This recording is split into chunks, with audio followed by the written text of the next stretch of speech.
Hello everyone, আমি মৌমিতা। আমার নতুন একটি ব্লগে আপনাদের অনেক অনেক স্বাগত। কেমন আছেন আপনারা সবাই? আশা করি ভালো আছেন, সুস্থ আছেন। আর আমরাও ভালো আছি, সুস্থ আছি।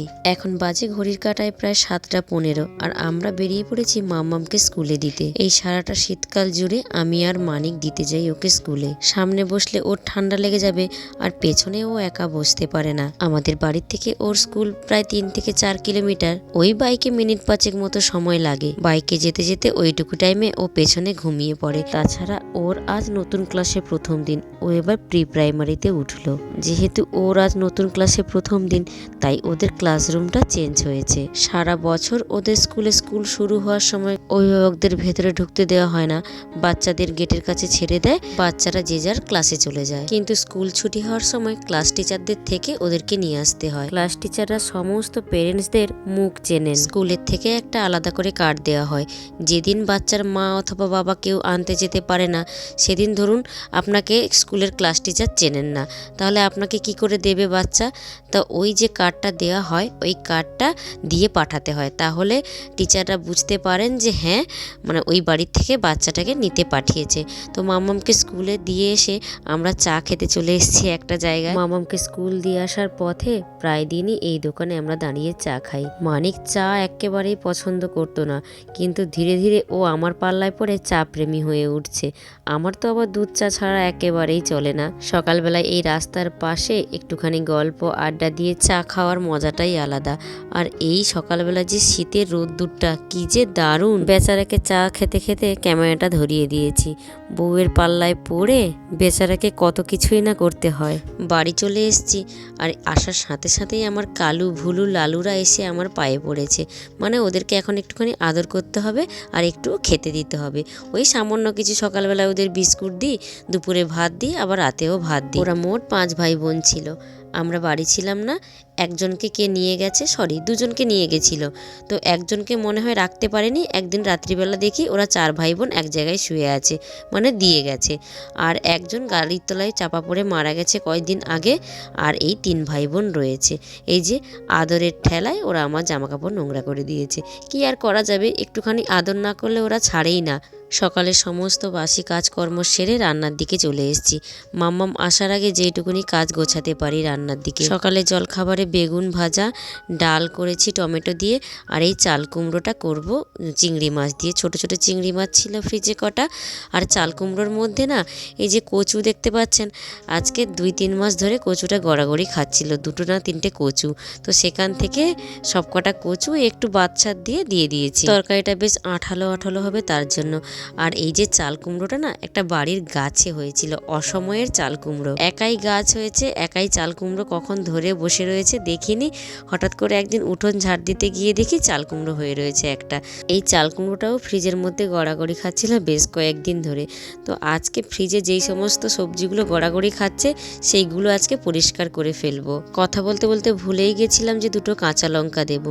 তো 2টো কাঁচা লঙ্কা ফেড়ে দিয়ে দিলাম, আর সামান্য একটুখানি জিরে বাটা দিয়ে দিলাম। এই চিংড়ি মাছ দিয়ে চাল কুমড়োর তরকারিটা নামানোর আগে একটুখানি জিরে বাটা দিলে দারুণ লাগে, আর নামানোর আগে অল্প একটুখানি চিনি। ব্যাস, চাল কুমড়োর তরকারি আমাদের রেডি। আমি চাল কুমড়োর তরকারিতে কালো জিরে ফোড়নের পরিবর্তে 5 ফোড়ন ব্যবহার করেছি। আমার মনে হয় কালো জিরের থেকে 5 ফোড়নটা দিলে বেশি টেস্ট হয়। সকালে জলখাবারে আমরা বেশিরভাগ সময় ভাত খাই। মামামের আসতে বেশ অনেকটা টাইম আছে, তাই ভাবলাম দুপুরের রান্নাটা একটুখানি এগিয়ে রাখি।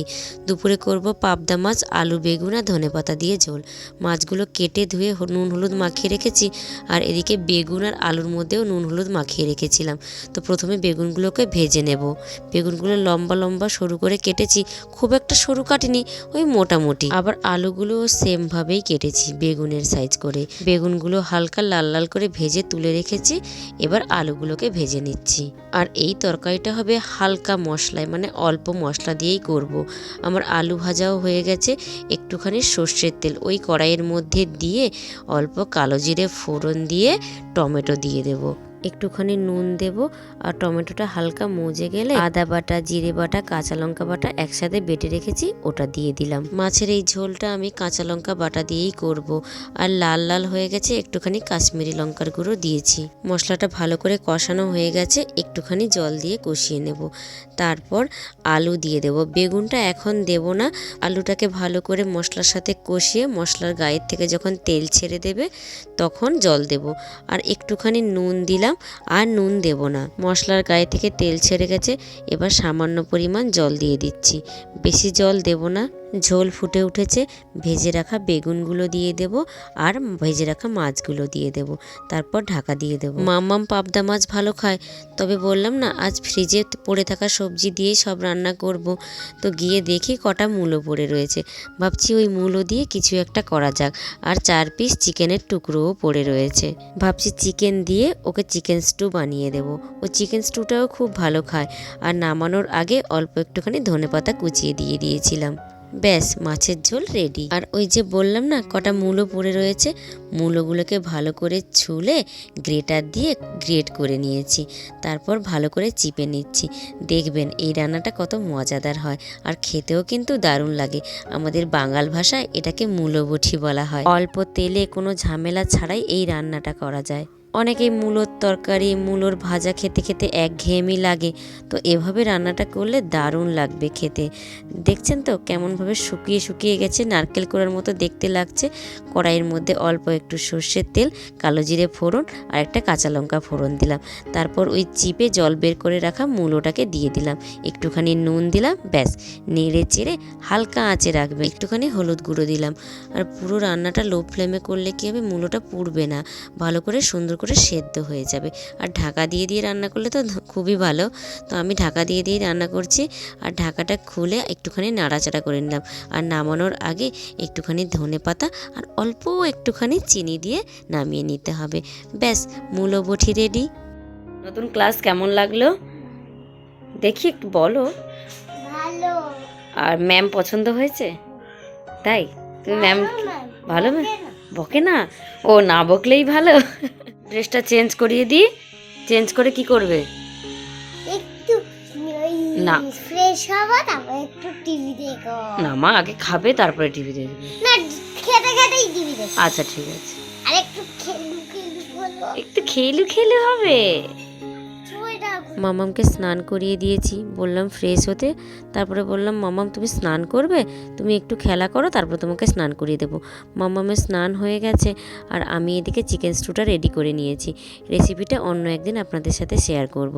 তো ভালো করে কষিয়ে জল দিয়ে বেশ কটা সিটি দিয়ে নেব। মামাম আবার নরম না হলে খেতেই পারে না, মাংসটা চিবাতে পারে না। যেদিন ওকে সাজিয়ে গুছিয়ে ভাত খেতে দিই, ও খুব খুশি হয় দেখে থালাটা। বাটির শেপ দিতে চেয়েছিলাম, কিন্তু তাড়াহুড়োয় কিছুতেই হলো না। মানিক খেয়ে দোকানে চলে গেছে, আর মামামেরও খুব খিদে পেয়ে গেছে। ওকে আগে খাইয়ে নিই। শশা খাচ্ছ? ভাত চাও এবার দিই। নতুন বোতল ও নতুন কে কিনে দিয়েছে সোনা? বাবা তোকে আগে সময় বায়না করেছিলাম, এই জন্য কিনে দিয়েছি। বায়না কুটি, তুমি তো বায়না কুটি। কেমন হয়েছে রান্নাটা? মামা আমার রান্না করে দিলে বাজে হয়? বলে বাবালে পাকা বুড়ি আমার, পাকু পাকু সোনা মাম্মা।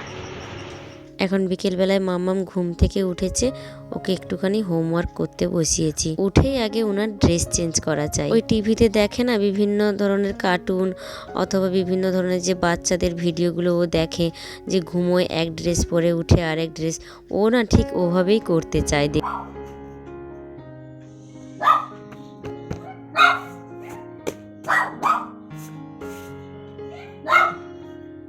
কি হবে এটা? ওখানে উল্টো পাল্টা করে দিয়েছে। ভুল তো, বিয়ে ডবল এল হবে। ডবল এলটাও তো এক। মোছো পুরোটা, মোছো পুরোটা, মোছো। এটা বি, এটা ডবল এল। পুরোটা মোছো, পুরোটা মোছো। পুরো বিটা মুছে। বাবান পুরোটা মোছো, পুরোটা। এই তো লেখো লেখো। আপ করে মুছে। মানিক বিকেলবেলায় খেলতে গেছিল, আর আসার সময় ওর জন্য কত কিছু এনেছে। ও তো পেয়ে ওগুলো খুব খুশি। বই খাতার থেকে এক লাফ দিয়ে বাবা মেয়েকে আদর আর মেয়ে বাবাকে আদর। ওর ম্যাম এসেছে এখন ওকে পড়াতে।